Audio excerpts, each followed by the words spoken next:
dah. Maksudnya apa itu dicoret tulisan gobloknya, ha? Ya nggak tahu. Tanya sono sama Pak Ee. Hah? Emang Pak E itu dari dulu pilih kasih sama lu? Tahu, udah jelas-jelas lu ikutan bolos juga.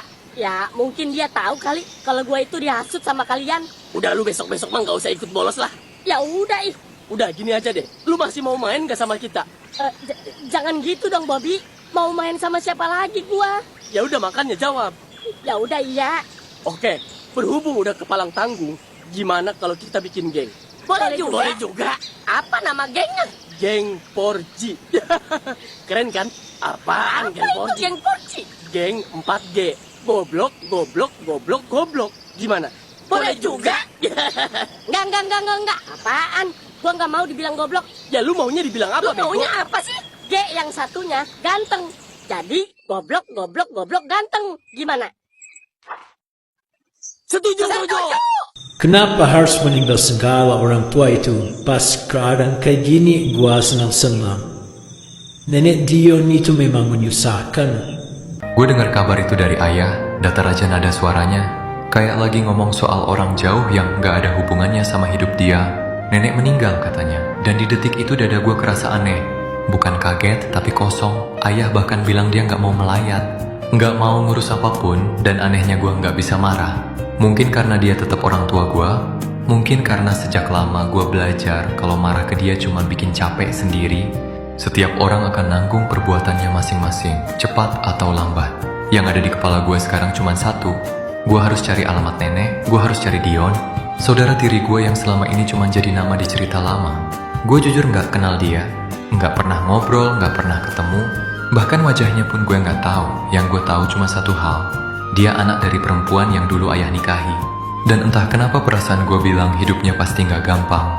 Mungkin malah lebih berat dari hidup gue sendiri. Lucu ya, orang yang gak kita kenal justru bisa kerasa dekat karena nasib. Kisah Dion ini kayak cermin retak dari hidup gua. Sama-sama tumbuh dengan sisa cerita orang tua. Sama-sama harus dewasa sebelum waktunya. Dan kalau memang ini jalannya, mungkin tugas gue sekarang bukan sekadar datang sebagai keluarga, tapi sebagai manusia yang mau bertanggung jawab atas hubungan yang gak pernah dia minta. Gue gak tahu apa yang bisa gue kasih ke Dion. Gue bukan orang sukses, gue juga masih berantakan. Tapi setidaknya gue bisa hadir. Setidaknya gue bisa dengerin. Setidaknya untuk terakhir kalinya gue bisa melakukan sesuatu yang benar, entah itu menutup luka lama atau malah membuka lembaran baru. Siapa yang tahu, masa depan gak pernah kasih bocoran. Untuk nenek, gue minta maaf. Maafin ayah Robert ya. Dia keras, dia penuh ego, tapi mungkin hidup juga keras sama dia. Walau itu gak jadi alasan. Gue inget nenek yang baik sama gue waktu kecil. Inget tangan yang pernah nenangin gue. Walau setelah itu nenek dibawa pergi oleh ayah entah kemana. Dan gue kehilangan jejak, kehilangan kabar, kehilangan kesempatan buat bilang terima kasih. Sekarang gue akhirnya dapat alamat nenek. Ironisnya, justru di saat gue gak bisa lagi lihat senyum hangat itu. Tapi mungkin ini bukan soal terlambat, mungkin ini soal tanggung jawab yang baru dimulai. Gue datang bukan cuma buat perpisahan, tapi buat kenalan dengan Dion, buat bilang kalau dia gak sendirian. Dan kalau memang hidup mempertemukan kami di titik ini, mungkin dari kehilangan ini bisa lahir sesuatu yang baru. Entah persahabatan, entah keluarga, entah sekadar dua orang yang saling menguatkan tanpa janji apapun. Gue cuma tahu satu hal, gue gak mau lari. Gue gak mau pura-pura gak tahu seperti ayah. Kalau ini kesempatan terakhir gue untuk berbuat baik, gue akan jalanin, sisanya biar waktu yang jawab. Setelah semua ini, gue mutusin buat ke rumah Kino aja. Kepala gue udah terlalu penuh buat mikirin drama yang gak ada ujungnya.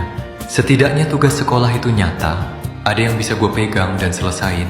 Hidup kadang cuma butuh hal sederhana biar nggak makin berantakan. Duduk ngerjain soal, mikir pelan-pelan tanpa harus nyelam terlalu dalam ke luka lama. Soal mereka yang dulu bareng gue, kalau akhirnya mereka milih balik, nolak berubah, atau bahkan nggak mau temenan lagi sama gue, ya nggak apa-apa, gue capek maksa orang buat tumbuh bareng. Sekarang gue sadar, nggak semua orang mau jalan ke arah yang sama. Dan itu bukan tugas gue buat nyeret mereka. Kalau mereka milih jadi black, itu urusan mereka. Gue udah coba, sisanya bukan salah.